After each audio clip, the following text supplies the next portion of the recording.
টি-20 বিশ্বকাপ খেলতে যুক্তরাষ্ট্র পৌঁছেছে বাংলাদেশ দল। ভোরে বাংলাদেশ ক্রিকেট বোর্ড বিসিবির পক্ষ থেকে জানানো হয়, হস্টনের জর্জ বুশ আন্তর্জাতিক বিমানবন্দরে অবতরণ করেছে লাল সবুজরা। দলের প্রথম ব্যস্ততা শুরু হবে বিশ্বকাপের সহ আয়োজক যুক্তরাষ্ট্রের বিপক্ষে। 21 মে, 23 এবং 25 মে 3টি টি-20 খেলবে টিম বাংলাদেশ। এরপর বিশ্বকাপের আগে ভারত ও যুক্তরাষ্ট্রের বিপক্ষে 2টি আনুষ্ঠানিক প্রস্তুতি ম্যাচ খেলবে বাংলাদেশ।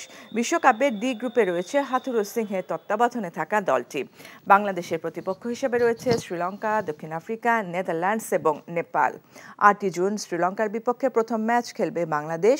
বুধবার দিবাগত রাত 1:40 টি-20 বিশ্ব আসর খেলতে যুক্তরাষ্ট্রের উদ্দেশ্যে দেশ ছেড়ে যান শান্ত সাকিবরা।